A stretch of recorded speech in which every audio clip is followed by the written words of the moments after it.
ایک مرتبہ آپ صلی اللہ علیہ وسلم خطبہ ارشاد فرما رہے تھے، صحابہ کرام آپ کے سامنے تھے، آپ کا رخ صحابہ کی طرف تھا، منبر پر تشریف فرما ہو کر خطبہ ارشاد فرما رہے تھے کہ اتنے میں سامنے سے آپ کے دونوں نواسے حضرت حسن اور حضرت حسین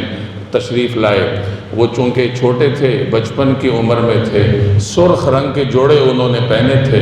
اور اپنے بچپنے کی وجہ سے وہ گرتے ہوئے آ رہے تھے۔ جیسے بچہ ہر کام میں جلدی کرتا ہے، جلدی آگے بڑھتا ہے، بسا اوقات گر پڑتا ہے، تو وہ جلدی آ بھی رہے تھے اور بار بار گر رہے تھے اور پھر اٹھ رہے تھے اور آگے بڑھ رہے تھے۔ نبی کریم صلی اللہ علیہ وسلم خطبہ دیتے ہوئے یہ ملاحظہ فرما رہے تھے، تو آپ سے رہا نہیں گیا، آپ نے خطبہ چھوڑا اور ممبر سے نیچے اتر کر آگے بڑھے اور اپنے دونوں نواسوں کو اٹھایا اور اپنے پاس لے کر آئے، اور پھر آپ نے خطبہ جاری فرمایا اور یہ آیت پڑھی، انما اموالکم و اولادکم فتنہ، اے لوگو تمہاری اموال اور تمہاری اولاد تمہارے لیے آزمائش ہے۔ اور پھر آپ نے فرمایا کہ میرے یہ دونوں بچے گرتے ہوئے آ رہے تھے تو مجھ سے رہا نہیں گیا، میں نے اپنا خطبہ منقطع کیا، اپنی بات چھوڑی اور جا کر ان کو اٹھایا اور پھر لے کر آئے۔